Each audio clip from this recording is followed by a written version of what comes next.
lagi? Mereka semua menjawab, kematian dari suami saya itu adalah bentuk perjuangan. Siapa yang jawab itu? Sapinya? Hah? Setelah saya memanjatkan doa dan saya mendengar jawaban itu, kematian dari Garja Mawang itu adalah bentuk dari pengorbanan dan perjuangan Dalam mendirikan agama. Ya harusnya sapinya kamu bilang juga. Kamu mati ya. Bilangnya kayak gini, masa orang yang paling utama harus gugur? Ya nggak seperti itu alasan. Keputusan Tuhan diambil duluan. saya benar-benar buta arah. Saya tidak memiliki lagi sosok ayah dan suami yang saya sayang. Tapi kamu masih punya Ki Raden Saleh. Itu adiknya ya. Iya, Raden Saleh. Dia lebih berpikir positif. Ya karena dia tidak gila kayak kamu. Sampai saat ini pun saya tidak tahu adik saya, Raden saya, ada di mana. Iya. Lalu setelah semuanya ini terjadi, apakah kau masih percaya dengan Tuhan ini? Hah?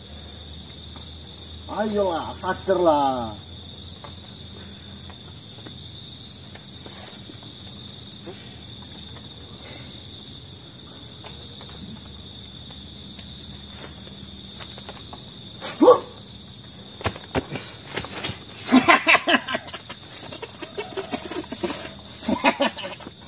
Bilang Puspita. Karmudi. Bukankah saya sudah berkali-kali mengingatkanmu bahwa saya Pas. Ceramai. setiap apa yang datang, dia juga nantinya akan pergi. Bukankah seperti itu? Lalu kasih sayang dari orang tua itu adalah kasih sayang yang benar-benar sangat tulus. Orang tua tidak akan pernah menjerumuskan anaknya ke jurang. Asal kau ketahui itu. Tapi waktu itu, ketika kau diajari seperti ini, kau membangkang, kau mengelak, seolah-olah di kehidupanmu itu hanya ada yang namanya Garja Mawang. Bodoh sekali ini. Padahal yang ganteng banyak ya. Yang perlu ditanyakan sebenarnya di sini, itu cinta atau itu bodoh? Saya tanya padamu. Dua-duanya itu. saya cinta dengan suami saya. Yang sejatinya kau anggap itu suami, sesungguhnya itu adalah saudara kandungmu. Jika kau membatasi dirimu, kau masih bisa merasakan rasa kasih sayang dari saudaramu itu, kakakmu. Namun, kau menganggap semua yang terjadi, semua kebahagiaan yang kau dapatkan, itu adalah dalam bentuk cinta, kasih dari Garja Mawang kepadamu. Ceritanya sangat panjang, Satri Langit.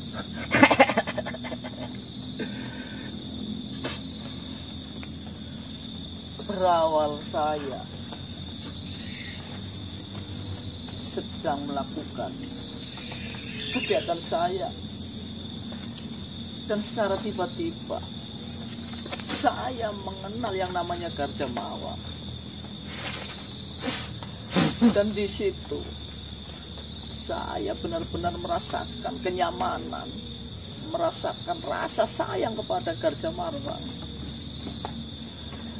sampai setiap hari saya menghabiskan waktu bersama Garja Marwang.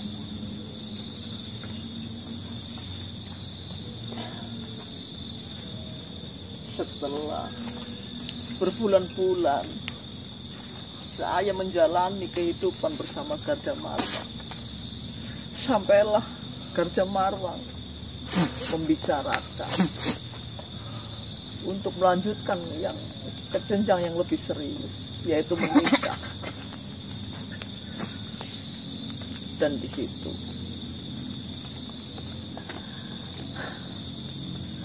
kami sepakat untuk mempertemukan orang tua saya dan juga orang tua si Garja Marwang. Tapi setelah ayah saya melihat Garja Marwang, ayah saya terdiam. Melihat Garja Marwang, memandangi Garja Marwang, sampai ayah saya berucap, saya tidak akan merestui hubungan kalian, apalagi kalian sampai menikah. Dan di situ saya bingung, kenapa ayah saya tidak merestui? Dan saya benar-benar merenung. Hari-hari saya itu terasa sepi. Apa yang harus saya lakukan? Dan di pertengahan malam ketika saya tidur, saya bertemu dengan Tuhan.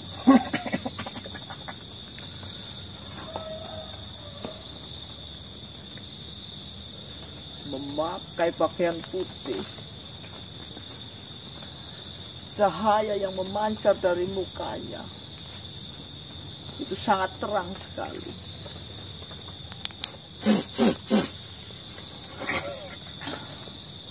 Di situ Tuhan mengusap pundak saya dan mengusap kepala saya. Dan seketika saya merasa tenang. Di situ saya masih merenung, apa yang akan terjadi kepada saya. Di sisi lain, saya mengharapkan Garja Marwang itu adalah sosok makhluk yang nantinya buat panutan saya, bisa mengantarkan saya dan bisa membimbing saya. Berhari-hari saya merenung.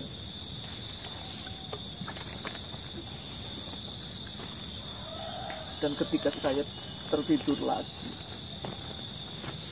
Tuhan datang lagi kepada saya. Dia membangunkan saya ketika saya terpuruk. Dan dia memeluk saya. Dan kau tahu, ketika saya memeluk Tuhan, wajah Garja Marwang lah yang ada di samping Tuhan.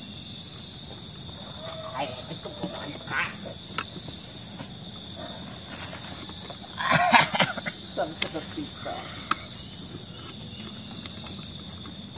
saya benar-benar menganggap Garja Marwang itulah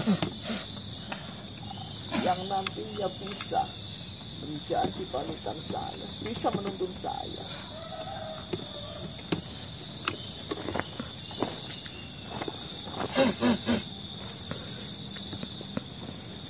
Namun apa yang kau dapatkan? Percayaku sama mimpi. Kenapa apa yang kau dapatkan? Setelah saya melihat jelas Garja Marwang ada di samping Tuhan, saya memilih Garja Marwang yang benar-benar nantinya bisa menuntun saya. Itu keyakinan saya. Dan saya menemui ayah saya dan berbicara, bukankah kebahagiaan itu kita sendiri yang menciptakan, kita sendiri yang bisa membuat kebahagiaan itu, saya tidak memperdulikan. Restu orang tua saya abaikan, dan saya memutuskan untuk menikah dengan Ki Karjamarma. Itulah kesalahan.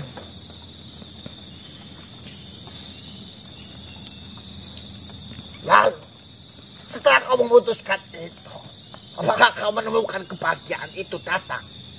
Hah? Saya menemukan kedamaian. Kedamaian. Semua yang kau rasakan, semua yang kau dapatkan, sesungguhnya itu adalah sebuah khayalanmu saja. Apalagi kau mengikuti sebuah mimpi. Ada hanya mimpi itu datang dan hadir di pikiranmu. Itu dikarenakan pikiranmu yang terus-menerus berulang kali memikirkan hal itu. Dan melibatkan Tuhan akhirnya akan dapat restu. Nek, saya ingatkan kepadamu. Cinta yang benar-benar tulus dan sejati itu tidak akan melebihi cinta kita kepada Tuhan Sang Pencipta.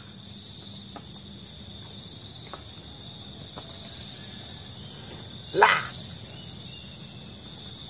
dari setiap apa yang diucapkan oleh ayahmu, dia tidak merestui hubunganmu dengan Karjamarma. Kau sudah tahu sendiri bahwasannya dia adalah kakakmu. Jika memang dia bukanlah kakakmu, saya yakin ayahmu pun akan merestuinya. Dengan adanya ayahmu melarang, itu tandanya jalan yang kau pilih itu tidak benar. Yang nantinya akan membuat dirimu itu masuk ke dalam jurang yang begitu dalamnya. Jika kau berpikir tanpa mementingkan keinginanmu sendiri, ayahmu itu dipercaya banyak orang. Setiap ucapannya, setiap kata-kata yang keluar dari mulut ayahmu, mereka yang mendengarkan itu akan menjalankannya dan dipercaya oleh mereka. Tapi kenapa kamu tidak? Kamu seharusnya itu menggunakan otak kamu itu untuk berpikir dan menilai. Orang-orang saja percaya akan ucapan dari ayahmu. Malah kamu memilih jalan lewat mimpi. Tapi mimpi itu benar-benar nyata, Santilangga, yang mengharuskan saya harus memilih dan ambil keputusan. Di situ hanya Karjamarma yang ada di depan muka saya. Saya ingatkan lagi. Di lain sisi, saya beratkan ayah saya. Dan di lain sisi, dengan ketidaktahuan saya benar-benar bingung. Dan sampai akhirnya saya memilih Karjamarma sebagai pasangan hidup saya. Saya ingatkan lagi kepadamu, Puspita. Yang namanya sebuah mimpi itu datang, tidak mungkin kau tidak memikirkan suatu hal itu. Itu tidak mungkin. Jadi, kalau kau mengikuti kata dari apa mimpimu, itu hanya kau memikirkan sesuai apa yang kau inginkan saja. Tidak sesuai dengan tuntunan ataupun aturan yang ada. Nih. Puspita. Ingat baik-baik. Seorang ayah itu tidak akan membuatmu jatuh lebih dalam ke dalam lubang kegelapan. Dan ayahmu itu benar-benar memikirkan semua hal untuk menghentikan hubungan kalian berdua. Dan lagi pula, asal kau ketahui, Garja Marwang sendiri itu sudah memiliki ambisi yang besar untuk balas dendam dengan ayahmu. Kau tahu itu, namun kau tidak memikirkan hal itu. Ya atau tidak? Jika kau masih tetap saja tidak mendengarkan dan tidak memikirkan apa yang saya katakan tadi, ya sudah, silakan kau pilih jalan sesuai jalan mimpimu. Namun hasilnya apa? Hasilnya apa? Kau kehilangan ayah dan kau kehilangan Garja Marwang. Lantas apa yang harus saya lakukan? Saya benar-benar bingung, saya benar-benar buta arah. Seperti ini, Merdeka. Tidak ada waktu yang terbuang sia-sia untuk kita melakukan sebuah kebaikan. Jika kau memang ingin benar-benar mengetahui kenapa ayahmu memilihkan jalan itu dan melarangmu untuk bersama Garja Marwang, lambat laun nantinya kau akan mengetahuinya. Dan sekarang lebih baik kau pikirkan semua apapun yang dikatakan oleh ayahmu. Lalu dipikirkan kembali apapun ambisi dari Garja Marwang itu. Kau bandingkan, kau pertimbangkan mana yang benar. Lalu sebenarnya apa yang sedang terjadi di Paraduma sekarang?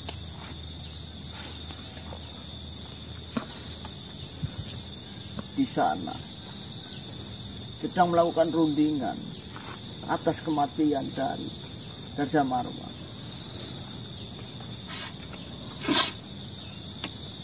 Dan terutama kalian yang sedang dibicarakan di dalam Paraduma. Kamu sudah paham atas apa yang saya katakan atau belum? Saya akan merundinginya sambilannya. Sesungguhnya semua yang kau dambakan, kebahagiaan yang kau inginkan, itu hanyalah sebuah hayalan. Itu hanyalah sebuah angan-anganmu saja. Memang benar sesuai yang kau katakan. Kebahagiaan itu kita yang ciptakan sendiri. Namun di sini kita menciptakan kebahagiaan juga harus mengetahui tata aturan yang ada untuk hidup di dunia.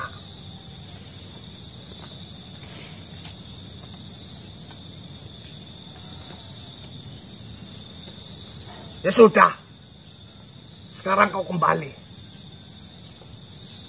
Karena yang nanti ditakutkan, pihak Paraduma mencurigaimu. Kau renungkan itu terlebih dahulu. Nanti baru kau memutuskan. Ingin tetap di Paraduma atau kembali ke jalan yang ayahmu inginkan. Baiklah sambilannya.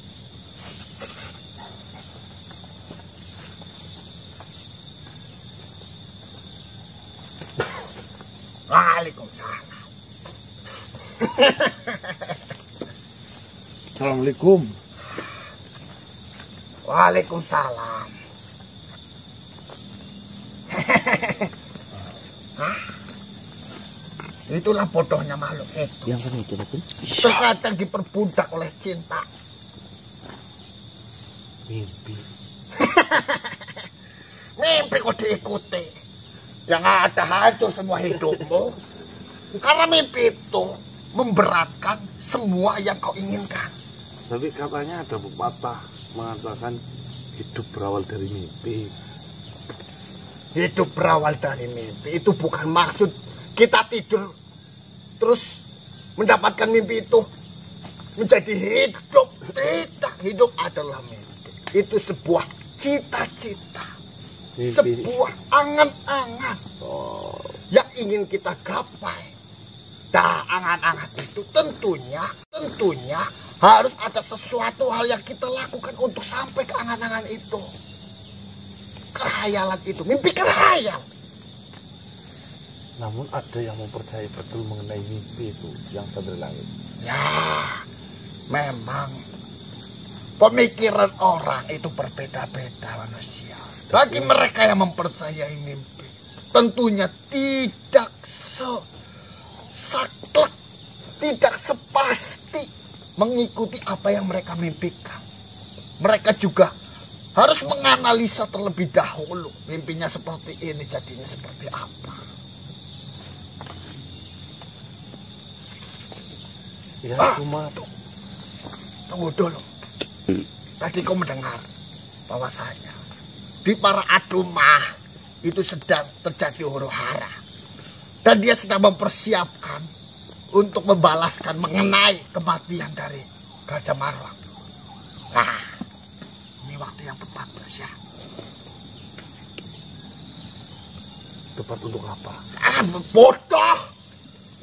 Oh, itu Bumbung tular yang kau katakan itu. ini di Tanpur ini bumbung tular. Nah, itu di mana? Mau dipanggilkan ke sini? Ya, iya, ini adalah waktu yang paling tepat untuk menyebarkan penyakit itu. Ya wis. Sedang terjadi huru-hara. Kita tambahkan permasalahan. Biar para umatnya kelimpungan meminta doa kepada Tuhan dan Tuhan tidak mengabulkannya. Imunnya turun. Wah, itu.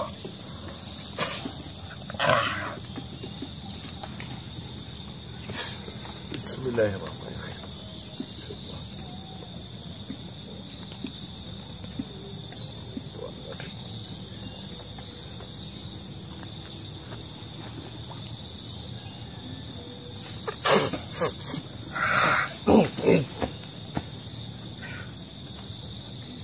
Assalamualaikum.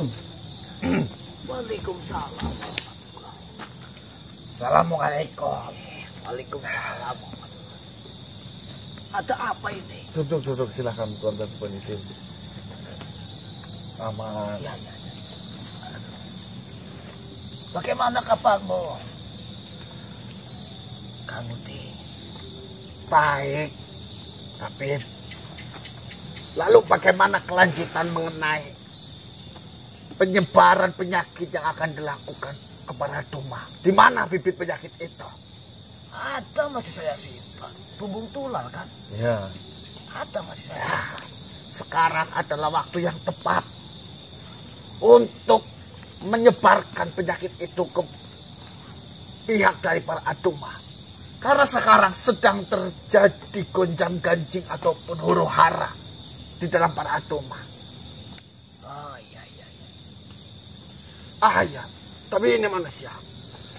Dari yang saya ketahui, dari ketujuh makhluk yang kau sebutkan, itu ada salah satu pihak mereka yang pandai dalam pengobatan. Ya betul.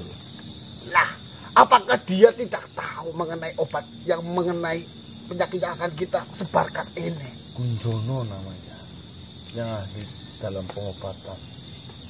Kunjon.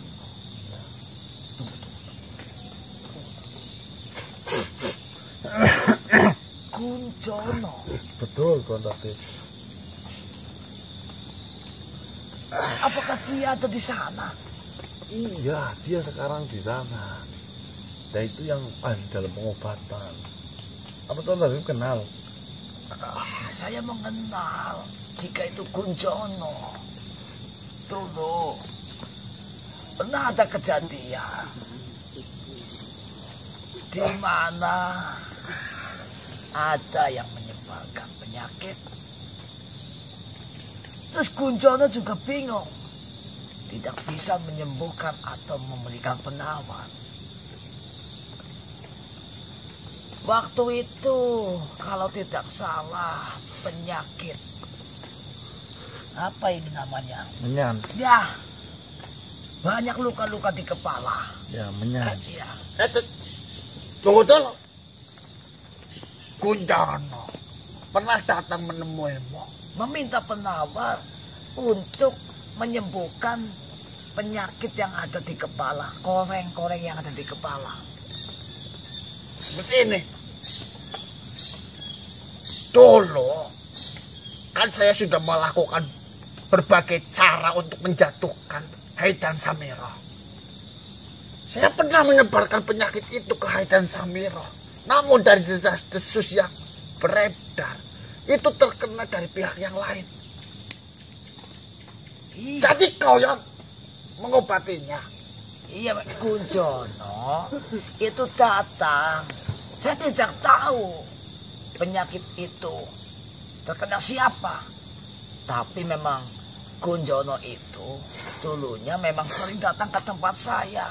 Sering meminta, dan itu juga meminta penawarnya kepada saya. Nah, kalau kali ini Tuan Prabu Pondri bilang saya tidak tahu. Soalnya ini pasti nanti hubungin Tuan Prabu di Kunjono. Jika memang itu terjadi. Paham ya? Iya, paham. Ini juga salah satu bentuk langkah yang harus kita lakukan. Cari tahu mengenai Kunjono itu. Entah itu asal-usulnya, tujuannya apa. Baik-baik. Dia juga, si Kunjono adalah anggota tabib, termasuk anggota saya. Tapi saya benar-benar kaget ternyata ada di situ. Iya. Memang beberapa pertemuan para tabib, si Kunjono tidak menghadiri pertemuan itu. Sibuk lagi bikin agama baru. Oh alah, Kunjono. Berarti harus diingat-ingat. Jika nanti Kunjono menanyakan sesuatu hal mengenai penyakit ini, kau jangan beritahu penawarnya. Ya jika saya sudah tahu seperti ini ya tidak mungkin. Ini kan tujuan kita yang sudah kita bangun untuk apa namanya, agar si agama Paladuma tidak semakin meluas.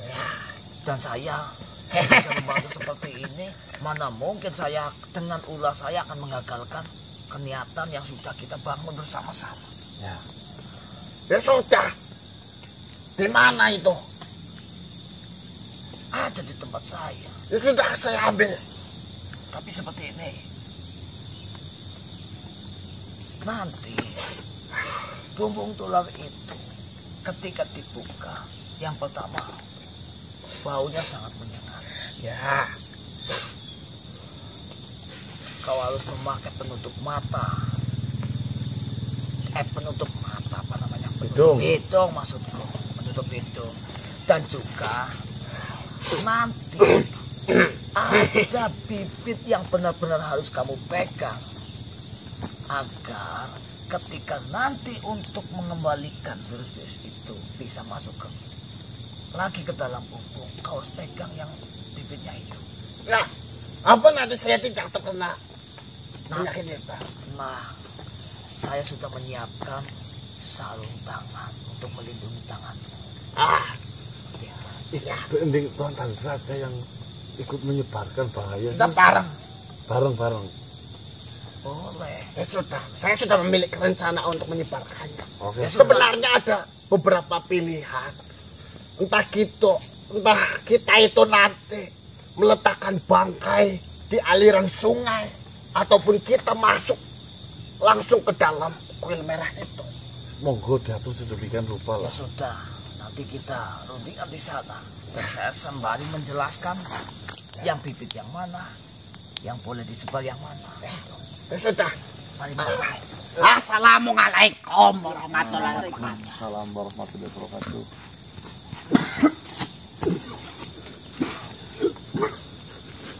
Alhamdulillah, satu rencana mungkin hari ini akan mulai dilaksanakan ya teman-teman ya. Urusan apa?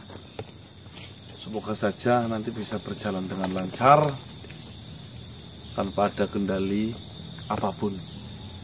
Itu satu. Yang kedua, untuk perhatian saja ya teman-teman ya. Barangkali ada pernah gara-gara mimpi bisa merubah kepercayaan. Hati-hati ya. Kita harus paham betul konsep mimpi yang sebenarnya itu apa. Ya.